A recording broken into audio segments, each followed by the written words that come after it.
Opinião em debate. Oferecimento: Laboratório Padrão, o padrão que você merece. Sebron Medicina Oncológica, cuidar sempre. Odorata Cosméticos, o padrão internacional a seu alcance. Leites Manacá, sua vida com sabor.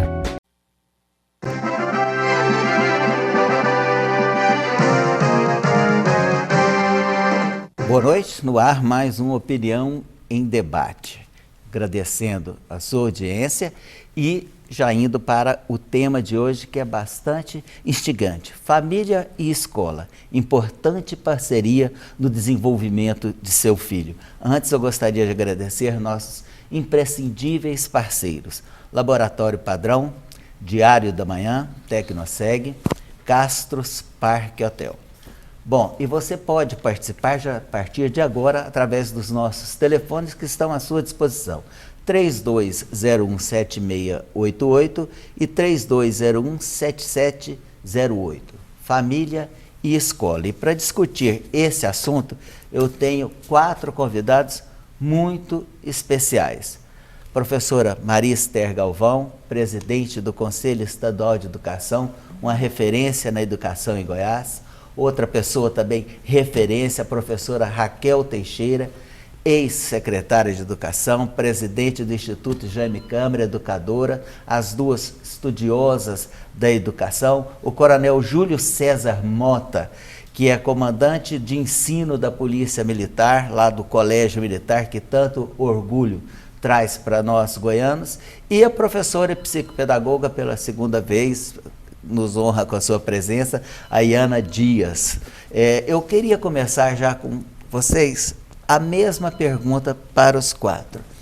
Escola e família. Onde começa a responsabilidade da escola e onde termina a responsabilidade da família? Professora Esther Galvão. Eu acredito, Tucano, primeiro eu te agradeço a oportunidade de participar do programa. Eu acho que o programa é uma referência para o nosso estado em termos de assuntos variados e que são relevantes para a sociedade. Eu acho que o primeiro ponto é o seguinte: não há um limite entre onde uma começa e a outra termina. Nós trabalhamos, eu acredito, todos os pedagogos e todos os educadores com a perspectiva de que esta é uma guarda compartilhada. Tratar de educação, tratar de filhos e de como eles devem ser conduzidos para se tornarem cidadãos de bem e que tenham conhecimentos suficientes para avançar e para terem sucesso na vida, isso é uma guarda compartilhada e só pode ser compartilhada. Do contrário, não haverá sucesso. Existe, às vezes, alguma desinformação, professora Raquel, a respeito desse limite, né? Existiria um limite, porque as famílias, às vezes, reclamam da escola, que a escola deveria cuidar dos filhos em determinado sentido. Os pais, ao contrário, reclamam, aliás, os pais reclamam da escola e a escola reclama dos pais. Está havendo uma certa confusão aí, né? Na verdade, educação começa antes da criança nascer, já com a própria atitude e postura da mulher durante a gestação. Mas a educação começa do momento que a criança nasce, a forma como ela é alimentada, iluminação, higiene, disciplina, tudo isso faz parte do processo educativo. Há pessoas que fazem uma distinção entre educação e escolarização, e a escolarização seria, portanto, o papel primordial da escola. Na verdade, eu entendo educação como um processo muito amplo de aquisição de conhecimentos, competências, habilidades, valores que preparam a criança e o jovem para ser um cidadão plenamente inserido na vida futura, na vida profissional, na vida da família que ele vai ter. E aí, família e escola. E a Constituição já diz isso, a LDB já diz isso, né? Educação é responsabilidade da família, da escola e dever do Estado. Então, a gente tem uma definição constitucional. A gente tem o entendimento até da questão mais do conhecimento específico que a escola tem e a gente tem essa abrangência do conceito educacional que é ao longo da vida e sempre. Agora, é claro que a escola, Marcos, desculpe se eu estou me alongando muito, mas a escola é a instituição que a humanidade criou para ser o local que sistematiza os conhecimentos acumulados ao longo da humanidade e transmite aquilo para a criança e, ao mesmo tempo, prepara essa criança para aprender novos conhecimentos que serão gerados. Então, a escola não é o único lugar de aprendizagem, mas ela é talvez o lugar privilegiado por causa da sistematização do conhecimento. É o lugar onde a criança passa muitas horas do dia, muitos anos da sua vida. Portanto, a escola tem um papel primordial nesse processo. E, claro, a família é que começa tudo. Coronel Júlio César Mota, eu vou começar colocando o senhor numa situação um pouco difícil, né? A disciplina na escola realmente é uma das preocupações de muita gente. E o senhor, conversando aqui antes do programa, dizia que muitos pais buscam a escola militar justamente para que o filho aprenda a se disciplinar, né? O senhor concorda com que a escola tem essa função também? Ou simplesmente, como diz o Isamitiba, né, a escola não educa, a escola qualifica o filho educado? Seria essa a opinião, talvez? Primeiramente, boa noite. Boa noite. Eu me sinto aqui um privilegiado com pessoas assim que conhecem e vivenciam a educação aqui no nosso estado de uma maneira assim impactante, né? São pessoas que dedicaram aí muito de suas vidas aí para e pela educação. Eu tenho um posicionamento assim bem firme a esse respeito. Entendo que a educação ela é um atributo exclusivo da família. E talvez a grande dificuldade que nós temos nas escolas que não conseguem criar aquele ambiente tão bem retratado por Paulo Freire, aquele ambiente que proporciona o processo ensino-aprendizagem, essa deficiência vem da família.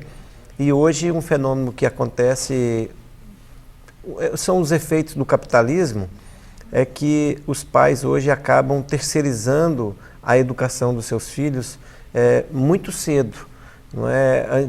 Antigamente nós tínhamos o pai que trabalhava e ele era o provedor financeiro da casa, e a mãe se dedicava à educação dos filhos, ali, de ensinar os valores e praticar esses valores. Com a inserção da mulher, eu acho muito justamente, no mercado de trabalho, a mãe também passou a ter a mesma falta de tempo para o lar e, consequentemente, para a educação dos filhos, que já tinha o pai.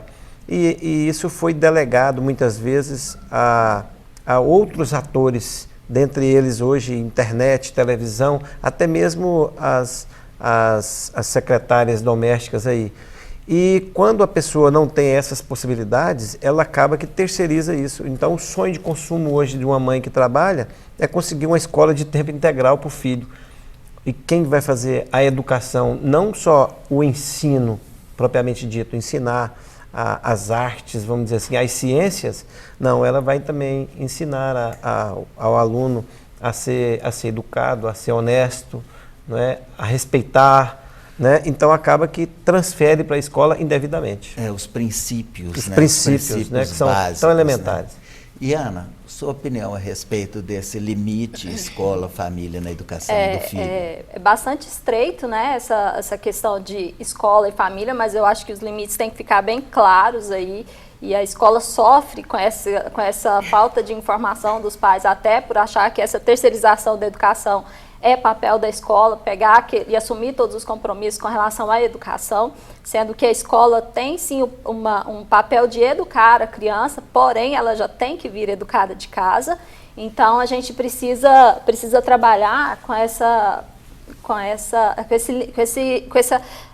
estabelecer bastante essa questão do limite e envolver sim a família dentro da escola, sabendo que a escola precisa estar em sintonia com a família para que os dois possam falar a mesma linguagem e fazer um bom trabalho com essa criança. Ok, eu queria reservar um espaço nesse programa para uma espécie de desagravo em relação ao Colégio Militar.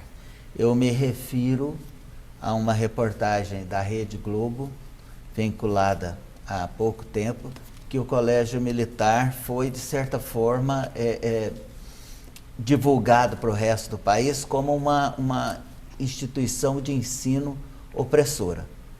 Coisa que nós que conhecemos e que temos orgulho de ter um colégio público como o Colégio Militar, sabemos que não é verdade. Eu gostaria que o coronel falasse alguma coisa a respeito da reportagem da Rede Globo. Olha, pode falar o que o senhor quiser. Não, eu me sinto bem à vontade aqui, a TV Brasil Central, antes de tudo, é uma imprensa democrática, né?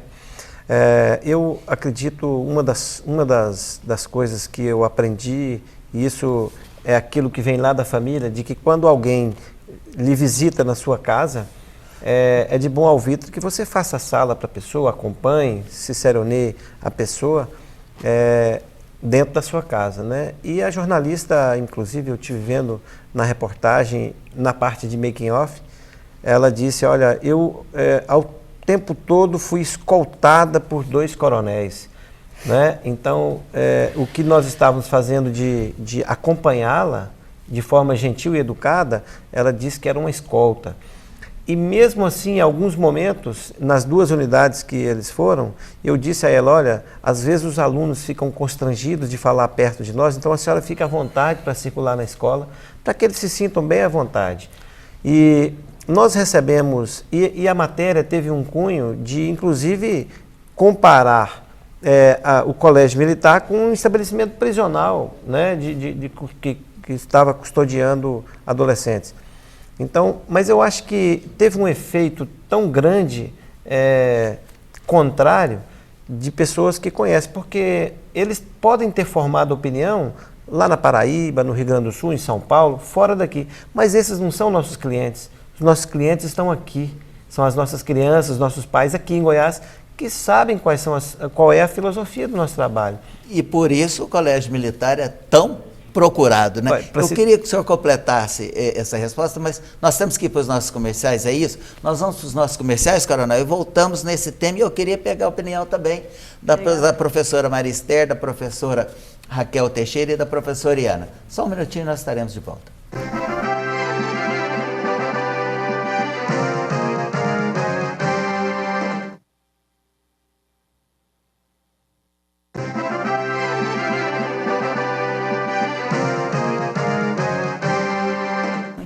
E nós estamos de volta com a Opinião e Debate, e eu gostaria de dar sequência na resposta que o coronel estava dando sobre a reportagem da Rede Globo, que há 2 semanas atrás fez uma ideia errada, para quem conhece, do que é o Colégio Militar. Por favor, coronel. Então, como eu disse, Tucano, a manifestação ou as manifestações que foram muitas do cidadão ou dos cidadãos goianos, que são os nossos clientes, são o nosso público-alvo, não são os cidadãos lá de São Paulo ou de outros estados, são daqui. Então eles conhecem tanto o nosso trabalho que agora, quando nós oferecemos nas nossas unidades em torno de 3.000 e poucas vagas, nós tivemos 12.000 inscrições buscando uma vaga nos colégios. Então isso denota a credibilidade que nós temos e é um equívoco assim, grosseiro associar primeiro o militar com a ditadura. Eu falo assim, eu entrei na Polícia Militar em 1985, já havia encerrado ali o período de ditadura. E eu não particularmente, não entendo que houve revolução. A história depende muito de quem conta, né? Contaram para mim que foi um golpe militar, e eu acreditei, pelas verdades que me falaram. Embora isso pouco acrescenta, então, eu sou democrata e eu não posso pagar uma conta que não é minha, né? E nas escolas, o slogan da nossa escola é Escola de Civismo e Cidadania. Nós ensinamos as nossas crianças a ter ideia própria, consciência crítica e, mais que tudo, que ela saiba os limites que ela tem. Aí é onde entra a disciplina de saber, olha, eu tenho limites, né? Eu tenho que respeitar uma comunidade onde eu vivo, que ela está aí formulada ou formatada por regras, e essas regras elas devem ser seguidas. E uma coisa básica assim que eu acho que incomodou muito eles que foi falar que nós ensinamos o hino nacional para os nossos alunos e eles têm que aprender, né? Eu não vejo, se ensinar o hino nacional para uma criança for errado, Marcos, pois não crucifiquem. Eu acho que a gente está vivendo um momento político muito exacerbado, muito maniqueísta, bem contra mal. A gente está num momento político complicado. Nós contra eles. Nós contra eles, o bem contra o mal. E há um receio de que essa briga política dê margem ao nascimento de uma direita extremada. E foi esse um pouco o tom da reportagem.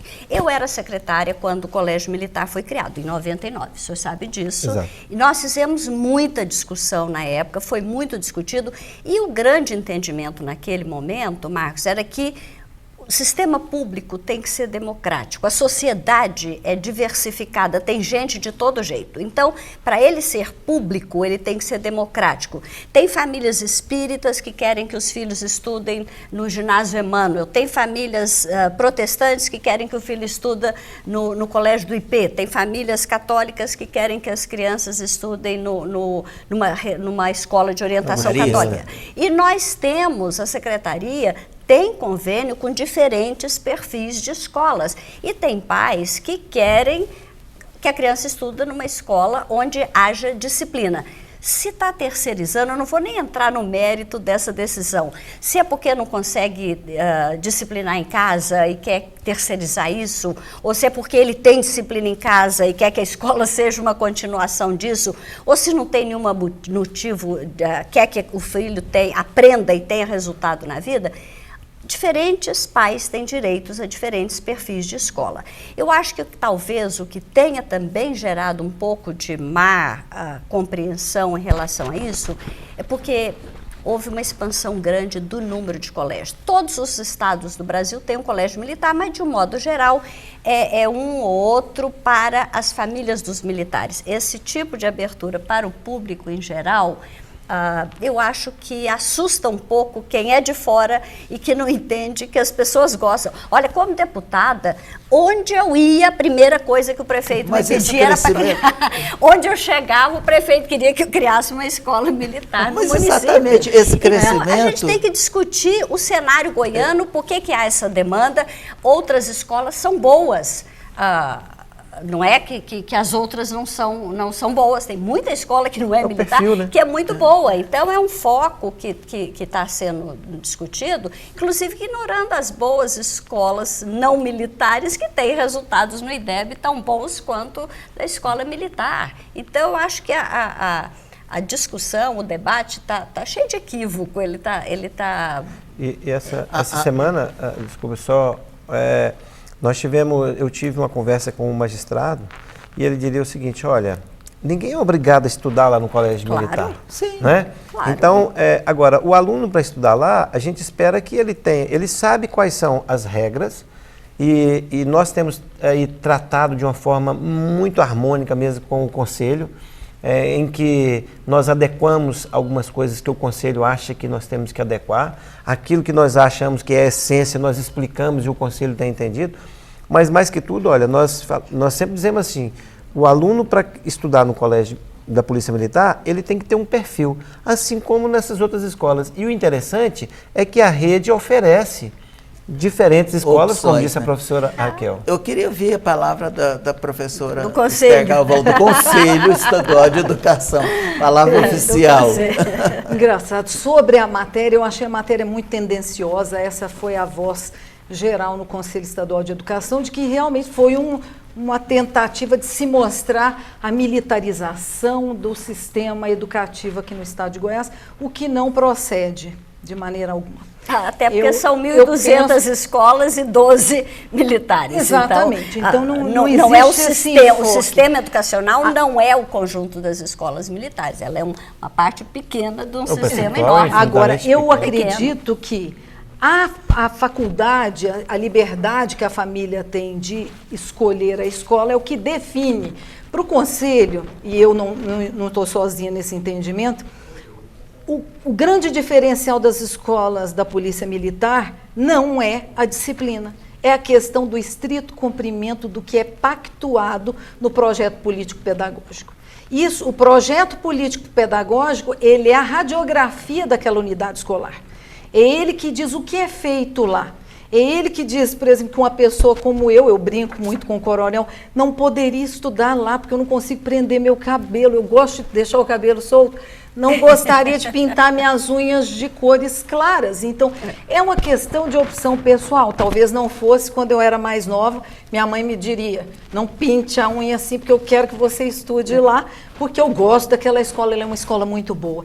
Eu trato dessas questões porque a gente retoma, Tucano, o tópico principal, assim, a importância da família no momento em que ela define qual é a escola que se adequa melhor ao estilo que ela tem, ao estilo que ela definiu como sendo prioritário. Então, essa opção vai definir também o sucesso ou não, a afinidade ou não com que escola e família tratarão daquele ser humano que tem que se aperfeiçoar e crescer, que é o aluno. Ok, e inclusive eu estou recebendo aqui o Vanderlei, da região leste, o que depende para ser implantado no colégio militar na região leste? Né? O Oswaldo, Coronel Mota, por que não tem mais colégios militares? Rafael, a importância de um ensino de qualidade no colégio militar. São pessoas que estão comprovando tudo isso que nós estamos falando sobre o colégio militar. A Joana Dark pergunta, eu gostaria de ir para a Iana, para a Iana não, porque essa pergunta é mais para a professora Esther. Até quando vai a imposição do Estado no ensino? Não pode reprovar o aluno, não pode suspender o aluno, que tipo de ensino é esse? Joana Dark. É porque as pessoas confundem, às vezes, a Secretaria da Educação com o Conselho Estadual de Educação, que é quem realmente normatiza. Normatiza. Eu penso, Joana, né? Joana Dark. Eu penso, Joana Dark, que o Conselho ele tem que zelar para que a educação ela tenha um caminho, um meio e um fim. O fim é o aprendizado. E algumas questões, elas esbarram muito no pessoal, na questão de como eu vejo a violência, como eu quero controlá-la. Então, acho que algumas pessoas elas fazem uma grande confusão entre o que é essa liberdade ao educar. Eu acho que a gente normatiza para evitar que hajam excessos, que hajam abusos e que não haja uma condução apropriada para o que é o processo educativo. Eu acho que você não tocou no ponto da questão, me desculpa. Talvez não tenha entendido que... E eu acho que é um assunto importante. Eu tenho a impressão que a Joana Dark está querendo saber se eu entendi bem, é essa questão do que se fala da aprovação automática. A escola não ensina, mas não pode reprovar o aluno, vai passando, que escola é essa? Eu entendi assim. Eu acho que esse é um ponto importante, acho que é um ponto importante de ser esclarecido, porque o índice de repetência no Brasil, há 20 anos a gente está preocupado com ele, ele é mais alto do que em qualquer lugar do mundo. Então, a orientação das políticas há muito tempo tem sido de evitar repetência. Evitar repetência não quer dizer passar o aluno sem saber. É esse que é o equívoco. Nenhuma. Evitar a repetência quer dizer o que o aluno precisa para ele aprender e não ficar para trás. Evitar a repetência não significa aprovação automática. De jeito nenhum, são coisas diferentes. Queremos sim evitar a repetência porque a gente consegue fazer com que o aluno aprenda e ele vá para frente sabendo o que tem que saber. É diferente. Agora, assim, uma coisa é o que está no papel, muito bonito, e outra coisa também é o que se pratica, né? Eu vejo assim um equívoco é que a educação trabalha muito com números. E inclusive números de reprovação, e acaba que muitas vezes a escola que não tem uma estrutura que possibilite ela fazer a concretização desse acompanhamento para que o aluno que esteja um pouco mais atrás possa acompanhar e obter uma nota mínima para aprovação. E eu acho que aí, nesse caso aí, sobre o propósito de matar as pulgas, acabam por matar o cachorro. E aí o aluno não consegue chegar, aí traz o nível de aprovação até ele. E eu acho que nessas escolas menos estruturadas isso ocorre, o que para mim é um equívoco, né? Como é um equívoco também agora, a aprovação automática, pura e simplesmente. Agora, a Joana Dark é que pôs a Só professora na pra mudar o fogueira, índice. né? Mas o programa é ao vivo, as perguntas tem, eu sei que porque nem sempre a pessoa vê o assunto com a amplitude que o assunto tem. Claro. Né? Ele foca num determinado ponto e acha que aquele ponto tem que ser resolvido sem se levar em consideração toda a amplitude que o assunto... Você até me permite? Permito, claro. Eu queria dizer o seguinte, no fundo, a ideia que, e pelo menos que eu tenho pessoalmente, de escolas que reprovam alunos, é de que a escola não achou a maneira correta de fazer com que aquele aluno aprenda. Então, reprovar o aluno significa a escola falhou. Claro. O professor falhou, os professores falharam, porque eles não acharam ali um mecanismo de despertar naquele aluno um interesse para crescer. É a velha história que eu li uma vez, acho que no livro de Samitiba também, que ele falou que não existe essa frase, eu ensinei e eles não aprenderam. Isso não existe. Não ensinou. Não, nós somos não os nossos comerciais e voltamos já já. Não existe. Nós vamos...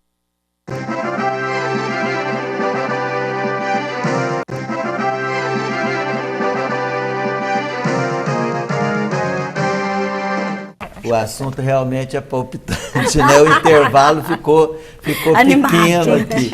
Eu gostaria de ir para a Iana agora, a pergunta da Cláudia lá do Crime Leste. Como a parceria família e escola pode melhorar o desempenho do filho na escola? E aí eu volto ao assunto da Esther, que a gente conversou, estávamos conversando no intervalo, porque quando coloca assim, o aluno reprovou, a escola, vamos dizer assim, foi incompetente, que não conseguiu aprovar esse aluno. Como eu disse no bloco anterior, a escola sozinha, ela não consegue chegar a lugar nenhum. É preciso uma conjunção de fatores, escola, família, todos se unirem e conversar a mesma linguagem, ter sintonia na forma de educar essa criança, que aí sim a gente tem um sucesso no desenvolvimento do aluno. Então, a escola sozinha não é ninguém e a família sozinha não é ninguém. E aí, voltando à pergunta, por favor. É sobre como que a parceria pode ajudar. Isso. A escola sempre tem que estar em contato com a família para poder orientar, até porque nós temos outros parâmetros de aprendizagem, nós temos outras visões, né? A gente é uma pessoa, como eu não vou colocar assim que a gente é mais gabaritado, mas a gente estudou para isso, né? Então a gente é uma pessoa que a gente pode esclarecer melhor para a família o que fazer diante de uma situação de uma dificuldade de aprendizagem, uma situação que, vamos dizer, de não avanço do aluno para a série seguinte. Então, a família tem que estar sempre em parceria com a escola para que o aluno não tenha essa reprovação. Ninguém sozinho é culpado de nada. Mas, de vez em quando, um ou outro pode tomar uma bomba, professor Esther? Claro que pode. Claro que pode, porque não existe... Eu estou fazendo a pergunta do pai, tá? E claro que pode. Esse processo... ensino-aprendizagem, ele traz surpresas de todos os tipos. Às vezes é a conduta do aluno na escola que também não se encaixa no que é a proposta da escola. Eu acho que às vezes rompem-se laços de ternura entre diretores, coordenadores, professores e a família, e o aluno acaba sendo penalizado por esse rompimento. Então, acho que são vários fatores que levam ao sucesso ou ao insucesso. Sempre. Mas em relação à família... Essa do carinho... Essa do carinho tratar o assunto fundamental. sem embate, sem conflito. É porque, às vezes, os lados eles se colocam como se fossem opostos e começam a degladiar. Meu filho é muito bom, não, seu filho dá problema, não, meu filho... Esse tipo de situação, de conflito, não deveria ter lugar na escola. A preocupação única deveria ser, meu filho aprende aqui, ele é feliz aqui, ele se desenvolve aqui.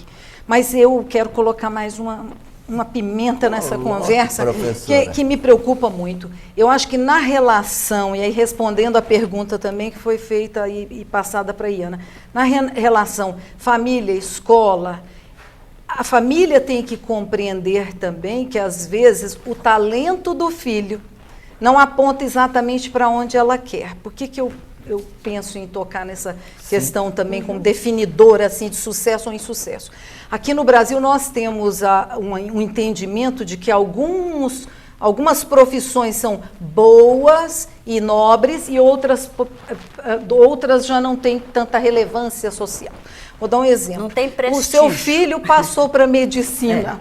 A pessoa comemora loucamente, mas se eu falar, nossa, meu filho passou para filosofia, a pessoa... Que triste. Letras. Que bom! Letras, né? Que era para ser a profissão E a na nossa carência leitura de a mais professores valorizada. de português que nós E a temos. carência. Português, de biologia, Então, de eu- matemática, de Geografia. filosofia. Eu penso que a família, ela é definidora também, e deveria pensar nisso, assim. Cada um tem um talento e respeitar esse encaminhamento. Então, nós vivemos uma educação hoje muito conteudista, voltada muito mais a...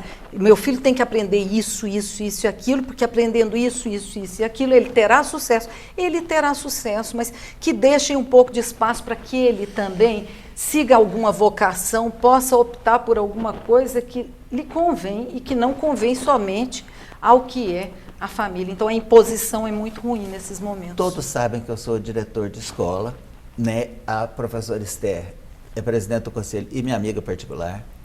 A professora Raquel é minha amiga particular também, de anos de família. E O de coronel... te explorar como diretor de escola para ajudar a escola pública. Você, com o maior prazer. E eu vou fazer a pergunta que eu tenho que fazer em nome das escolas particulares, e, enfim.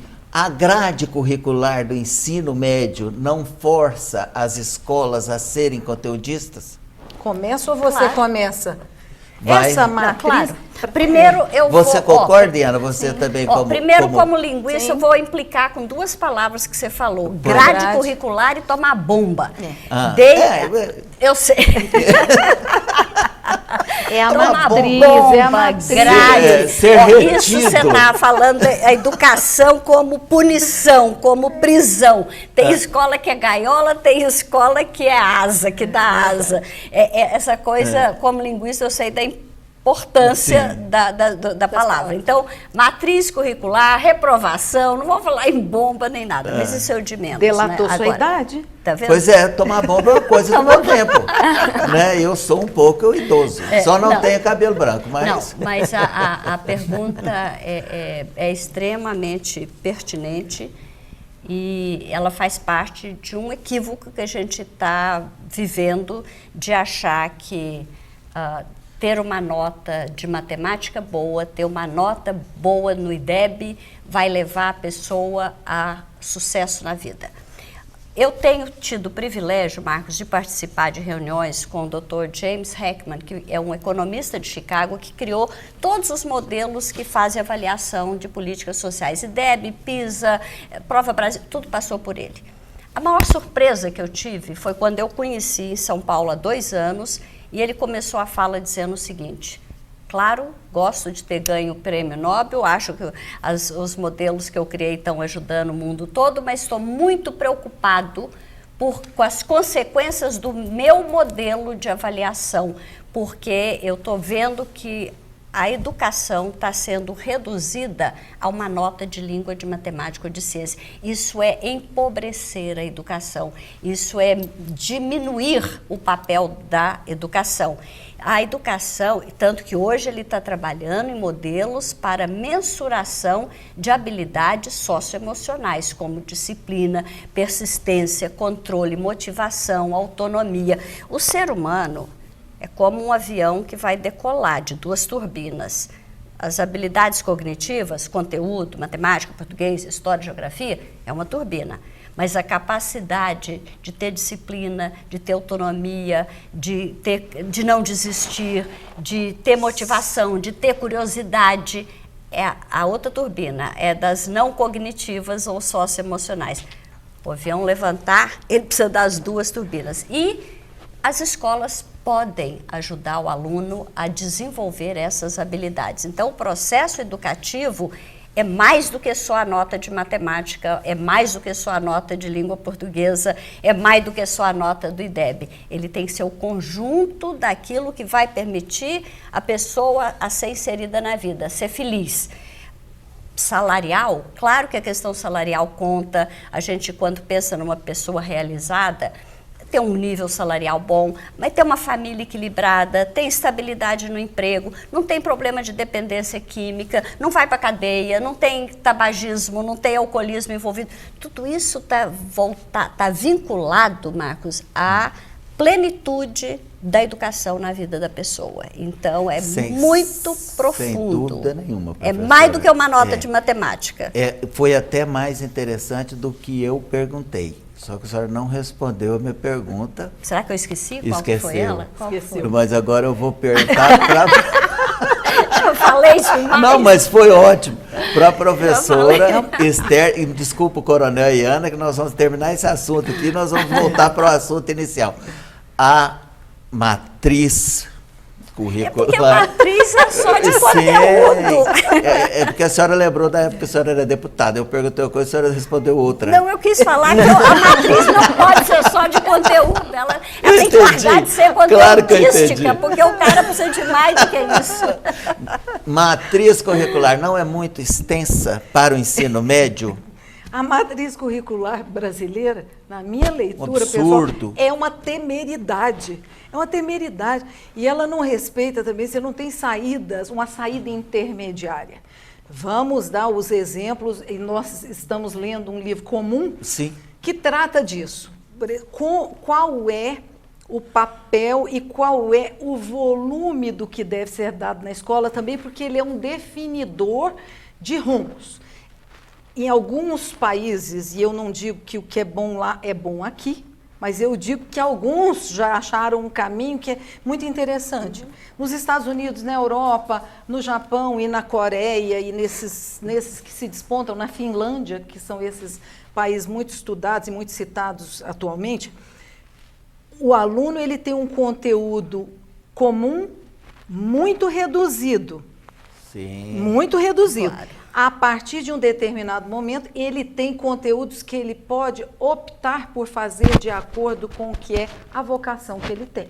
Então, é claro, eu tenho matemática, tenho ciências, tenho a língua pátria e tenho outros conteúdos. Então, basicamente, ciências exatas, ciências humanas. E a matemática, E matemática adequada. como um carro-chefe. Porque tem determinadas partes da matemática que são ensinadas no ensino médio, que é um Que- absurdo. Por absurdo. exemplo, números complexos. Que depois vão ser estudados para quem vai para a área de exatas, Não, vão nem ser todos estudados que na vão para a área de universidade. exatas têm Né? números complexos, nem Nem todos. isso.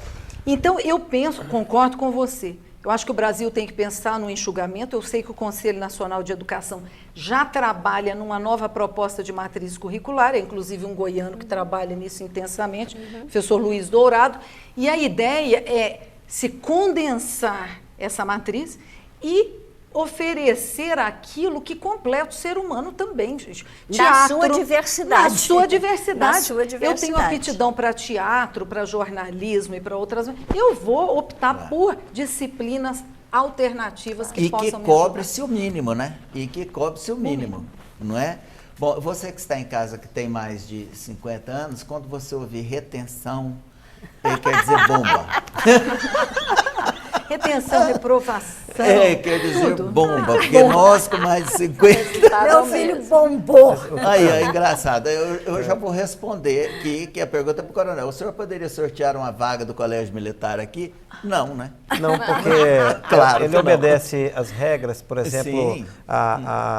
o sorteio, inclusive, é um evento público que nós convidamos as autoridades, a comunidade local ali para que seja sorteado. Ele é registrado em ata, todos os que são ali contemplados. né? Obviamente Não é um foi prêmio. uma brincadeira. eu só- Ela nesse- está doida para nesse ser assunto- sorteada, né? Nesse assunto anterior aí, a minha filha ela é estudante de psicologia na Universidade Federal e eu acho interessante porque ela tem a matriz básica e todo semestre ela tem pelo menos algum semestre tem mais de que são as disciplinas eletivas, opcionais. Então ela olha ali e elas são bem diversificadas.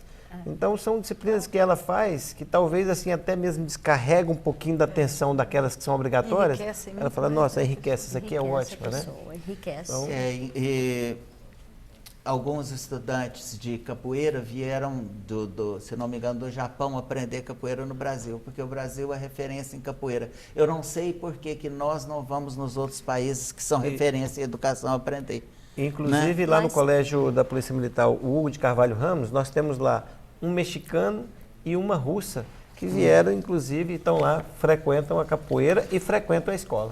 Hoje tombada pela Unesco. Pois é. A gente tem um problema cultural também, né, que a gente não pode deixar de salientar isso, que quando a gente fala que o aluno é capaz de decidir também o que ele quer, a nossa cultura também não trabalha dessa forma, a gente não dá autonomia para o adolescente, porque no ensino médio é adolescente, para poder saber o que ele vai ser. Então, quando a gente fala dos Estados Unidos, a cultura familiar é diferente, a autonomia que os pais dão para as crianças, para os filhos adolescentes, de saber o que querem, o que vão ser quando crescer, vamos colocar assim, também determina essa autonomia que a criança tem para decidir o que ele vai estudar ou não. A nossa cultura não. Então é muito complicado também simplesmente baixar uma norma e falar, não, então vamos mudar a grade curricular e vamos decidir, agora vocês decidem o que vocês querem.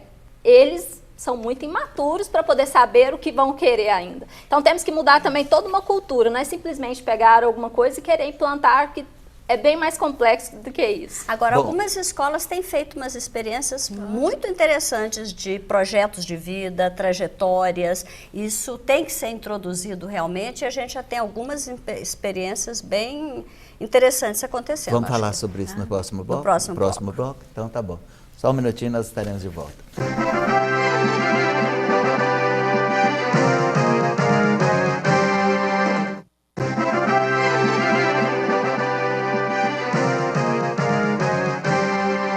No bloco anterior, a professora Raquel ia falar de algumas experiências. A senhora poderia falar, acho que nós estamos no último bloco agora, né? Foi tão rápido, bem rapidinho, professora Raquel. Não, as escolas estão percebendo que há espaço e há necessidade de orientar o aluno sobre, de orientar a sua trajetória de vida. Então, aqui em Goiânia mesmo, né, tem colégios, eu não vou estar nominando, porque tem mais de um, em que se trabalha como uma disciplina extracurricular, mas dentro do horário de tempo integral, o projeto de vida. O que eu quero ser? Por que eu quero ser fotógrafo? Por que eu quero ser cientista? E direcionamento dos estudos e de iniciação à pesquisa. Tem muitas escolas fazendo projeto de iniciação científica, estimulando o aluno na direção que ele quer. Eu acho que a gente tem que pensar nisso. Com essa coisa da escola em tempo integral, não é só dar sossego para a mãe, porque vai tirar o menino da rua, mas é uma oportunidade de ficar 8 horas, 10 horas, 7 horas dentro da escola, em que o aluno vai poder aprender, sim, português, matemática, capoeira e geografia, mas vai aprender a conviver, vai aprender a ser tolerante, vai aprender a se relacionar com as pessoas. Trabalhar os 4 pilares da educação. Exatamente, os pilares, e vai poder pensar no seu projeto de vida e o que ele precisa para ir tendo autonomia no seu processo de aprendizagem. O que ele precisa buscar para chegar onde ele quer. Ok. É a pergunta da Maria para a Esther. Ela cita a escola, eu não vou citar aqui. Esther, minha filha estuda no colégio tal e lá a diretora repreende os alunos e não quer contato com a família. Qual atitude eu devo tomar? Denuncia a diretora no Conselho Estadual de Educação. Nos faça uma visita, você pode fazer isso inclusive através de um e-mail. Entre no nosso site, é CEE, de Conselho Estadual de Educação.gov.br. Você tem um link para ouvidoria ou pode ligar no Conselho 32014747 e ali você faz a sua denúncia. Será apurada, convidaremos a diretora para tratar de como deve se dar a gestão democrática dentro da escola, boa convivência com a família, para que tudo ande bem. Bom, voltando ao assunto do programa realmente, agora no final do programa, eu queria até ressaltar, algumas pessoas falaram, o Colégio Militar tomou conta do programa. Eu achei ótimo, porque realmente era um assunto que estava por aqui, de quem faz educação, de quem conhece educação em Goiás, né? E aproveitamos a oportunidade para falar. E Ana, qual que seria a melhor atitude para que uma escola poderia tomar, na sua opinião, depois eu vou repetir a pergunta para os outros entrevistados, para aproximar a família da escola de uma maneira produtiva? Porque não basta só trazer a família para dentro da escola, eventualmente, ou mesmo que constantemente dentro de uma estrutura que não seja para ajudar a educação. Qual que você recomendaria? Não existe uma receita para falar o que a família deve fazer e tal. Mas a escola tem que sempre convidar a família a participar das reuniões, fazer palestras, encontro de pais, motivar mesmo para essa família para estar dentro da escola com palestrantes, com temas interessantes, talvez com uma mostra pedagógica ou com alguns eventos que primeiro a gente precisa atrair os pais para dentro da escola. E depois, se eles gostarem, a permanência deles é uma coisa óbvia, né? Então, a escola tem que dar seus pulos, vamos dizer assim, para poder chamar esse pai para que a permanência dele fique. E primeiramente, a família precisa gostar da escola e confiar na escola em que seu filho vai estudar. Sendo assim, eu acredito que a família também não vai ter nenhuma objeção em estar presente. Coronel, lá no Colégio Militar, quais são as atitudes para que a família possa participar do dia a dia da escola ou existem poucas oportunidades que isso aconteça? Não, pelo contrário. Todas as nossas escolas, hoje 16 unidades, nós temos a associação de pais e essa associação de pais, ela que determina o rumo da escola. Então, nós estamos sempre estimulando os pais para que nós temos um processo meritocrático dentro da escola e então nós estamos sempre convidando para que o pai esteja presente, ou o pai, o responsável, esteja presente nesse momento que é importante para o aluno, que ele se sente ali estimulado, receber uma comenda, um alamar, uma medalha. Então, se o pai presente faz toda a diferença. Então, é aquela velha frase, porém sempre renovada, né? Que não basta ser pai, tem que participar. Eu queria ouvir também a opinião da professora Raquel. A professora Raquel foi secretária de Educação e que quem trabalha com educação em Goiás ficou com muitas saudades, sem demérito não para ninguém, para o trabalho de ninguém, mas isso é uma declaração minha própria, né? E agradecer a presença dela, de todos vocês. Sua opinião, professora Raquel, olha, sobre a participação... Você sabe que em 99, quando eu assumi a secretaria, eu estava completamente imbuída da determinação de trazer a família para dentro da escola. E eu descobri que a mãe, o pai, vem para a escola... Chega lá, ele não sabe o que fazer e o diretor não sabe o que fazer com ele. Então, você tem que ter um plano estratégico de como envolver os pais em determinadas atividades. Não é simples. Eu tenho mãe que chegava para mim e falava, olha, eu não estudei, como é que eu ajudo meu filho? Agora, a mãe não precisa ensinar matemática para o filho. Primeira coisa, se tem mães e pais ouvindo a gente, a participação é simples, dê atenção, dê importância. O filho que chega à tarde da escola e que a mãe fala, como é que foi a aula hoje, meu filho? Pronto. Isso é participação importante do pai, porque ele mostra que a mãe que está interessado na educação do filho, o filho se sente valorizado. Então, às vezes, não precisa de uma coisa muito estruturada. Esteja presente. Acompanhe as tarefas, veja o que está acontecendo, vê se o professor está indo, participa dos conselhos da escola. É dessa forma que o pai e a mãe vão se aproximando, apoiando e participando da vida da escola. Ok, eu preciso dar um recado agora para você que está em casa. Com os produtos testados e aprovados segundo os exigentes padrões internacionais, a linha de cosméticos Odorata é certeza irretocável de qualidade numa ampla linha de cosméticos. Odorata, grave esse nome, você vai adorar o glamour e refinamento dos cosméticos Odorata. Odorata Cosméticos, o padrão internacional ao seu alcance. Seja uma consultora Odorata. Para maiores informações, 0800 606 1314. Professora Esther Galvão, nós dois estamos lendo, nós três, né, estamos lendo o mesmo livro, né?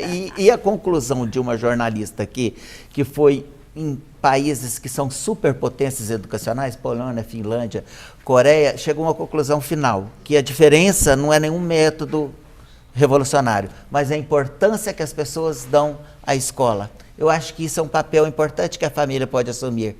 Incutir na cabeça do filho a importância que a escola tem. Né? Esse é um papel importantíssimo, mas eu não posso perder a deixa também de dizer Vai. qual que eu acho que é a fórmula mágica para se aproximar, e não acho, eu tenho certeza. A família, ela tem que conhecer como é a escola. Existe um documento, e você sabe bem disso, que é o regimento escolar.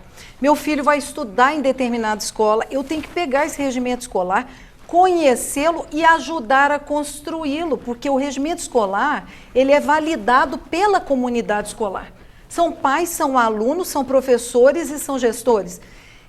Tendo acesso a esse documento, você tem como exigir da escola e saber da escola o que ela espera que o seu filho tenha lá dentro. Então, não deixem pais de conhecerem esse regimento escolar, de participarem da construção do regimento, porque isso fortalece, é um dos pilares do fortalecimento dessa boa relação.